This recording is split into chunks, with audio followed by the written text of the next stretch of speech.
And welcome to a special year in review edition of the Correspondents. Well, 2015 saw an explosion of violence in the Middle East related to ISIS, the militants of the Islamic State, wreaking havoc in Syria, Iraq, and the region. And in their wake, thousands upon thousands of migrants seeking refuge in Europe. Iran inks an historic nuclear deal with the U.S. and a group of world powers. And in Paris, an historic accord for nearly 200 nations on climate change. And Pope Francis makes his first U.S. visit in 2015, bringing his message of social justice and interfaith dialogue. But for the administrators of FIFA, the governing body of international football, well, 2015 was surely a year they would rather forget.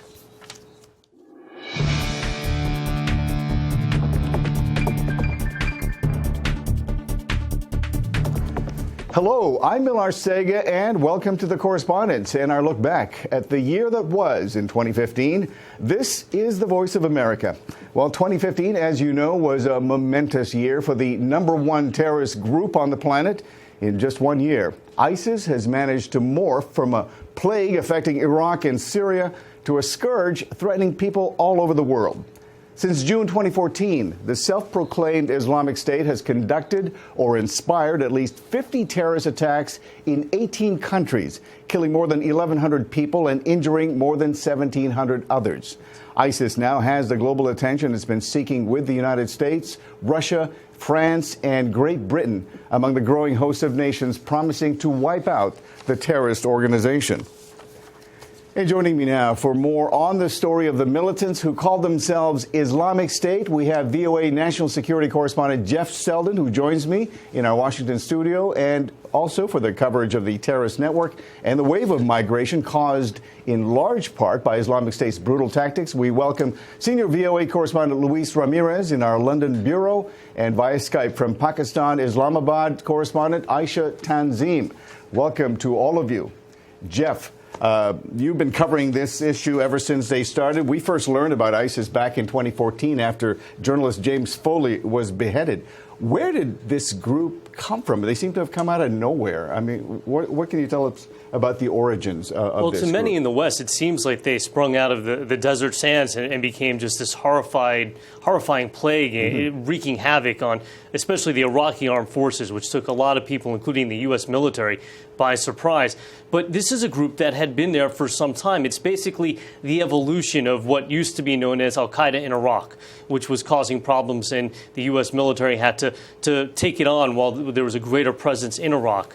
And it's nothing new. This is a group that has been there. Originally, it had pledged allegiance to al-Qaeda. Al-Qaeda decided they were too violent, and so it decided to become its own separate entity. And while many of its end goals are very similar to what al-Qaeda wants, the approach it took with glorifying its violence, the propaganda, it's welcoming anyone who wanted to join their Islamic State, their caliphate, has been very different. And as a result, it's really skyrocketed in terms of the attention it's received, especially in part because of its use of social media to further its goals. But so essentially what you're saying is that this group, ISIS or Daesh, as they're called, really sort of broke away from al-Qaeda. I mean, remember, al-Qaeda did call them too extreme for the group, which was rather a surprise here to many of us. Well, it's not anything different than what was going on when they were in al-Qaeda in Iraq, and al-Qaeda didn't look favorably upon the extreme violence that they were using then.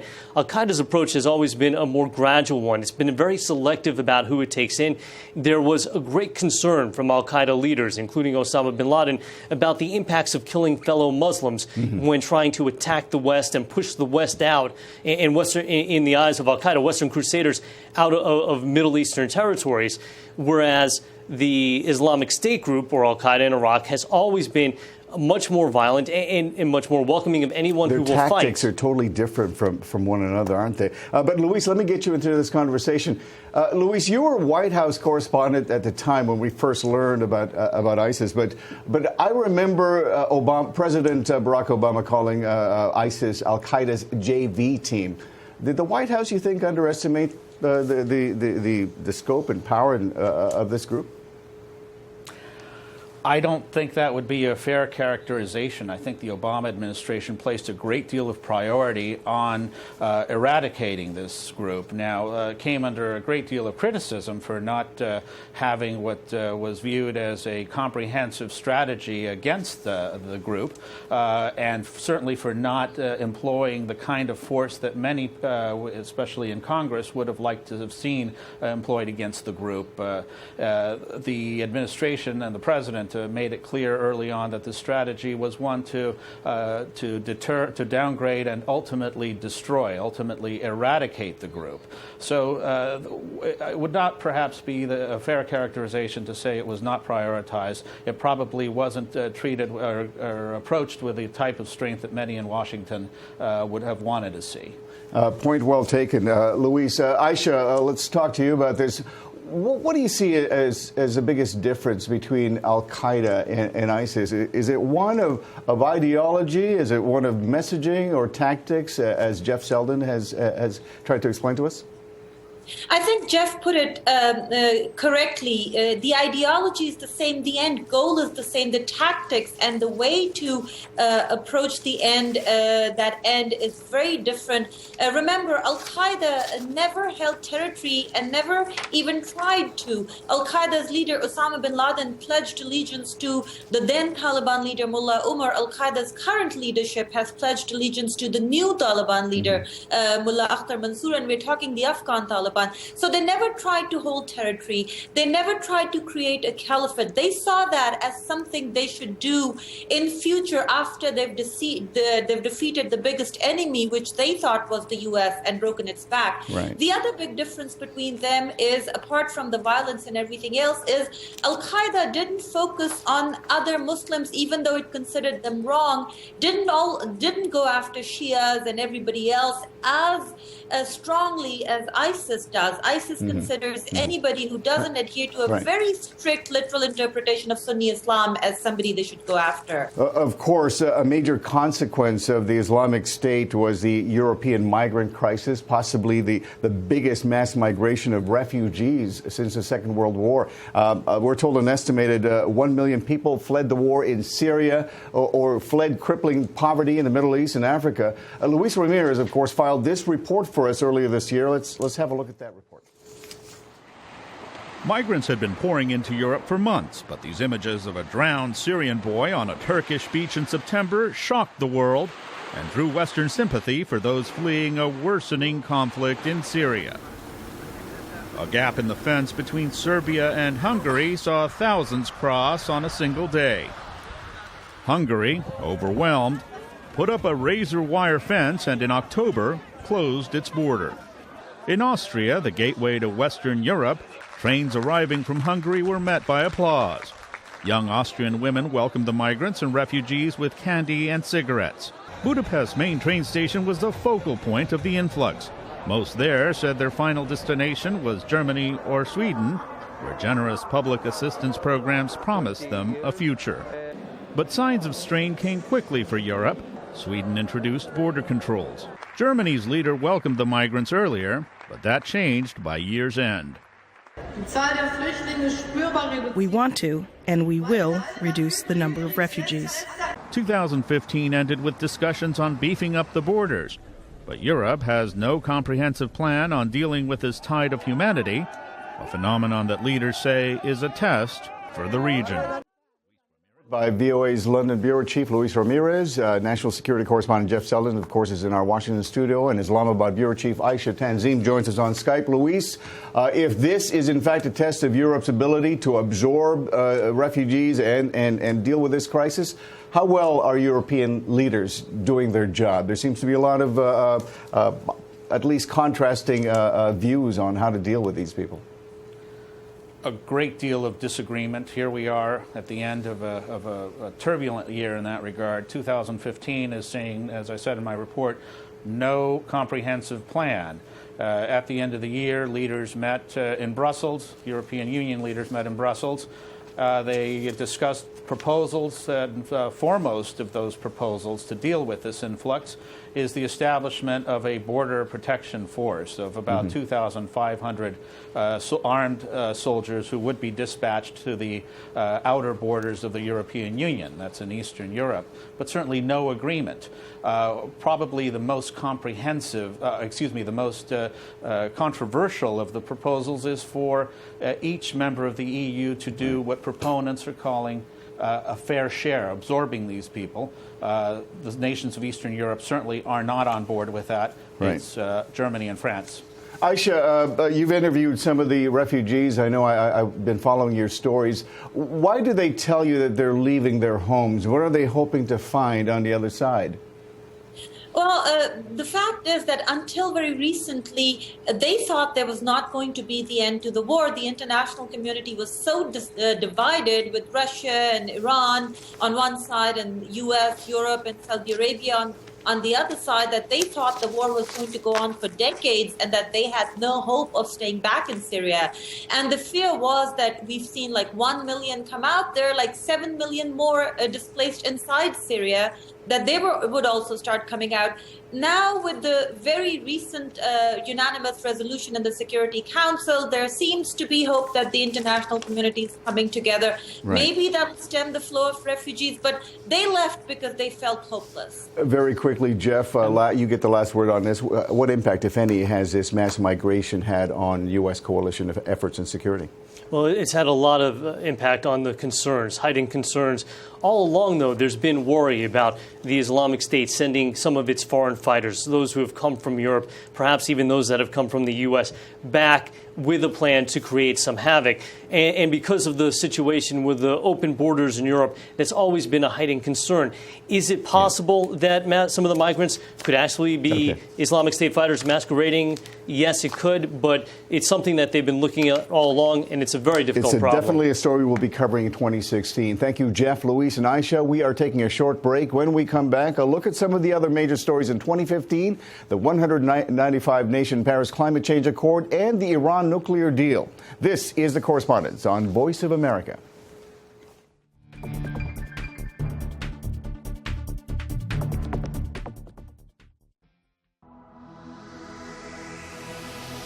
My name's Carla Babb, and I work the Pentagon beat. That access helps me to do better stories. Every day, it's my responsibility to collect all of the defense news. It keeps our VOA viewers informed.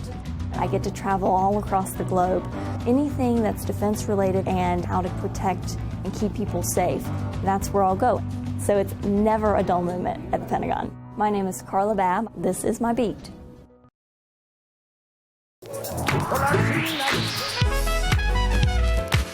Music is an essential part of who I am, who my family is, and where I come from. Our show that is jazz-focused is called Beyond Category, and we take a very broad concept of what jazz is, but we look about bringing in the greatest jazz artists working to talk about their music and to hear them play.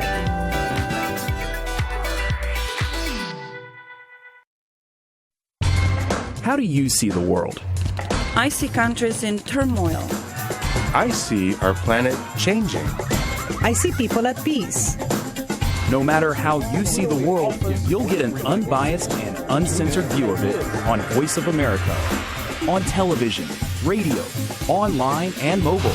In more than 40 languages all day, every day. Millions of people tune us in. How do I see the world? On Voice of America.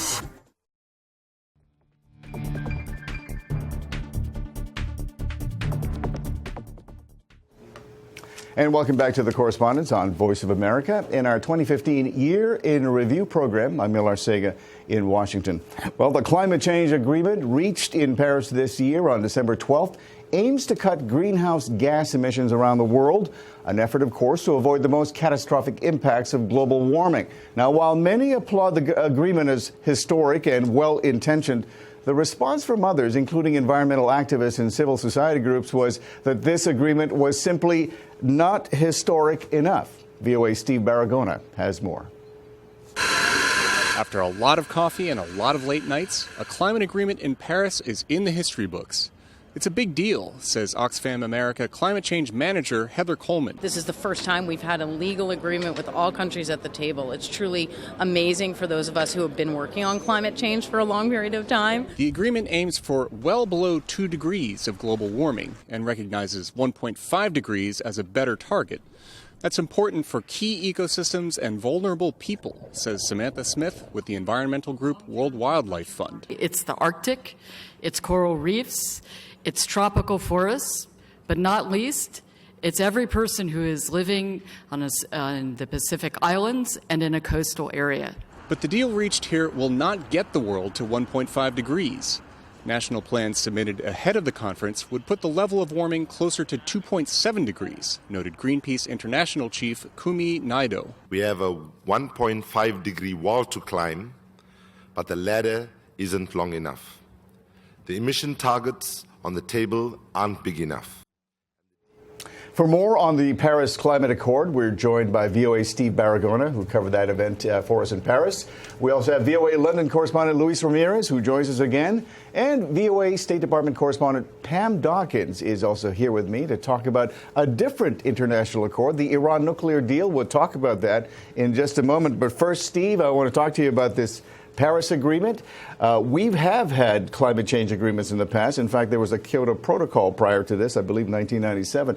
How is the Paris Accord different from the Kyoto Protocol or others that follow that came before it? Well, Kyoto is actually legally binding, and a lot of the key provisions from from the Paris Accord are not. And that's partially because if it were legally binding, the U.S. would not sign on. A lot of folks would not have signed on. This was by design that it was going to be kind of a hybrid. There are parts of it that are obligatory, that are legally binding, where nations have to come back every 5 years and say what they've done to reduce their greenhouse gas emissions. But the U.S. and other countries at the outset said we will not be held to specific hard targets on our greenhouse gas emissions. So if this does not give you any hard targets or any compliance-specific kinds of numbers, how is this agreement any good? What does it basically tell us? Is it just a work in progress? I mean, I seem to think there's a lot of criticism on that regard. Well, yes. I mean, I think the biggest deal here is that it happened. And the fact that countries are going to have to come back every 5 years and say what they've done. It's going to be a blame and name and shame kind of thing, more than they're not going to send the UN cops out to bust people for burning coal. Okay, let me talk to Luis about this because you were also covering this agreement, Luis. What happens next with this agreement? We're told that there will be frequent meetings or regular meetings to make sure this continues. The work that has begun here will continue. What are you expecting from future meetings, and when is that meeting going to take place? Well, as Steve mentioned, one of the biggest components of this agreement is the fact that it requires periodic reviews to make sure that everyone is meeting their obligations, what they committed to do. Among those obligations, of course, is the money obligation. We're talking about $100 billion committed. And so to make sure that everyone is doing what they promised that they would do. And so that's what the upcoming meetings will focus on. I know it's kind of a rough segue, but very few international agreements have seen as much probably differences of opinions as the one that was worked out with Iran to prevent them from setting up their own nuclear weapons. Tell us where that agreement stands now. Is it actually already in effect, Pam Dawkins, or is this something that we're still working towards? The agreement is not in effect yet, but Iran seems to think it's close to complying with the provisions in the agreement, which is known as the Joint Comprehensive Plan of Action. Of course, world powers reached that agreement back in July, and then in October they had what they called Adoption Day, and that's where Iran started basically working through carrying out some of the stipulations that are part of that agreement. When Iran completes that process, we'll have what's called Implementation Day, and that's when Iran can get relief from nuclear-related sanctions. Now, Iran's President Rouhani seems to think that he's close, that perhaps within the mid-January timeframe, Iran may be in compliance with the provisions in this agreement. So that could happen as early as January. If they are found in compliance, what happens to all the sanctions? If they're in compliance, the nuclear-related sanctions would be lifted, those that had been imposed by the United Nations, the European Union, and also the United States. Now, Iran does still face other U.S. sanctions, for example, for issues such as human rights. Those sanctions would remain in place. So, Luis, let me get you back into this conversation. Of course, this whole agreement almost never happened because of the politics in this country. Is that still a big factor, the political disagreements here in the United States, or is it beyond that already, and this is an international agreement now, and Congress has nothing to do with it? Well, it's certainly very true that the P5+1 did sign it and that it is a reality. The agreement was approved. However, the politics are very much a factor here. It was just in the middle of this month that the IAEA said that Iran has taken positive steps toward compliance. Already in Washington, we are hearing that that is not enough, that perhaps the commitments that Iran made are either weak or that are simply unverifiable. And so there are questions. Certainly this is a very big political priority for President Obama. Obviously, in 2016 is going to be the year that we find out whether or not Iran will actually comply with this. Thank you so much, Luis and Pam and Steve, for this discussion. We're going to take another quick break, but when we come back, Pope Francis made his first visit to the U.S. this year, bringing fresh messages of justice and peace. But for FIFA, football's international governing body, 2015 was a year it would rather forget. And just a reminder, we want to hear from you. Share your thoughts, questions, and comments on our Facebook page. The address is VOA The Correspondents. We'll be right back.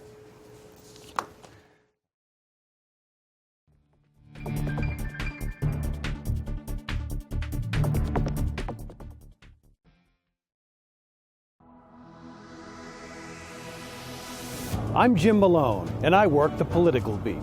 I cover what drives the political issues in the United States, what voters think, what drives the candidates, how public opinion shifts on one issue or another.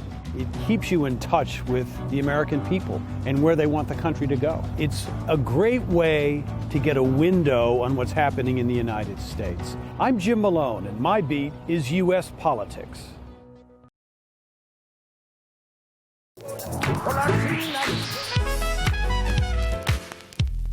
Hamilton Live is a live audience performance. With live music, you have that interaction. There's nothing like getting that immediate feedback from the folks that you're performing to.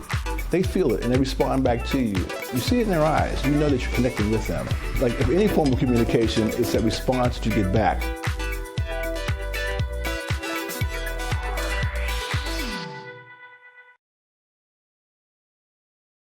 Wherever you are, Voice of America is on air, reaching more than 130 million weekly, worldwide, in more than 40 languages.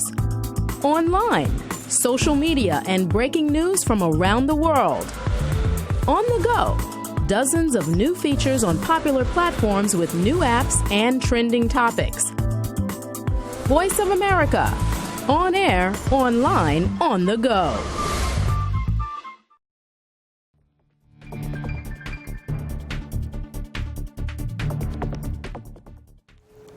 And welcome back to the Correspondents on Voice of America. I'm Mil Arcega in Washington. Well, Pope Francis made his first visit to the United States in 2015, and his main message was one of peace. And nowhere was that more evident than a treasured plot of land in New York City. There, the Pope held a very quiet, solemn moment at the site where in 2001, several al-Qaeda terrorists killed thousands in one of the world's most important cities. VOA's Carolyn Pursuti was there and filed this report in September. It was a rare moment. Pope Francis alone, praying. He placed a rose atop the etched names of the 3,000 victims of the 9/11 attacks. His goal? Bringing people together. These reflecting pools were built where the World Trade Center's Twin Towers once stood. This is hallowed ground for Americans, site of the worst terrorist attack in U.S. history. The Pontiff chose this place to promote worldwide peace. The Pope joined hundreds of leaders of different faiths to talk about healing. And what he's inherited is a life of politics and a life of godliness, and you have to blend the two together, otherwise there will be no change. Jayang Verang Pasavati Wa ilayka yarja'u salam. The words may sound different, but the Pope gathered them into one voice for peace. And joining me now for more on the Pope's visit to the U.S. and his work around the world in 2015, VOA's Carolyn Presutti. We're also joined on the set by VOA's Sunny Young, who's here to talk to us about a different kind of religion, another kind of religion, football specifically, FIFA, in just a moment. Carolyn, but let me start with you. It's not every day you get a chance to cover the Pope, but because we have so little time, what impact do you think the Pope had in the United States? Did he leave a mark during his visit here? He definitely did. I mean, he was viewed as a rock star, let's face it. Yeah. I mean, and I say that with all due respect because he's more of a world leader than a leader of the Roman Catholic Church. A lot of people viewed him like that. But I think just the fact that we're still talking about him 3 months after his visit shows you what kind of impact he had. When Pope Benedict visited this area, I mean, the glow stayed for a couple days rather. But here we are still talking about Pope Francis. And let me just show you these. You have your own Pope doll. These were hot commodities, I must tell you. I mean, look at this guy. He was selling for $20 on the streets of New York City. And everybody was just snapping it up, right? Exactly. When we walked to the 9/11 memorial, there were hundreds on the street. None. What I did notice about the Pope was he seemed to be connecting with a younger group, the millennials, which is really specifically exactly the group that he needs to reach, doesn't he? I mean, in order for the Catholic Church to grow. Absolutely. 22 million followers on Twitter. He has a daily message every day. They like the fact that he's speaking out about tolerance. He's speaking about social justice. He's speaking about increasing the role of the laity. But then on the other side, conservatives, boy, they're very critical of this Pope. There was so much to talk about the Pope's visit here in the United States, but there was another issue this year. And Sunny Young, I'm sorry to switch gears so dramatically here, but 2015 was also a year to remember for FIFA, probably one they'd rather forget. The football's governing body essentially in the spotlight, in the microscope, all of its leaders basically having to deal with allegations of corruption. What is the latest on this scandal? Well, on Monday, Mil, the big story was FIFA's ethics committee gave 8-year bans to two of the most powerful men in football. Sepp Blatter, the sort of the longtime president, but he's on his way out, and Michel Platini, the head of the European Football Union, UEFA. 8-year bans, and they will probably appeal those bans, but they're really, at this point, they're sort of sidelined. This has been kind of a black eye on the entire sport itself because FIFA was so prominent in anything that had to do with football. What impact do you think it's going to have in the sport? I think the direction now, Mil, goes to February when FIFA will elect new leadership. A new president will be appointed. Whether that individual can really make change within that organization, because it's really been plagued by these issues of corruption and money laundering and bribery for years. So I think February will be a key point for FIFA. It is really critical that they get something done on this issue, at least solve some of those trust issues, because we do have a World Cup happening later this year in Japan, right? Well, the next big World Cup will be in Russia in 2018. That's why you're the sports reporter. So yeah, that'll be so I'm hoping some of these issues will be resolved before then, Mil. But there a lot of questions still remain about FIFA. And plenty of fodder to talk about in 2016 when it comes to the Pope, where he will be making other international visits. And Sunny, we will be watching what happens next with FIFA. Thank you so much. Thank you, Sunny and Carolyn. We are out of time, but we will be back again next week for another edition of the Correspondents. In the meantime, we wish all of you happy holidays, however you want to celebrate. Stay up to date with the latest news from around the world at voanews.com. I'm Mil Arcega, and for now, so long from Washington.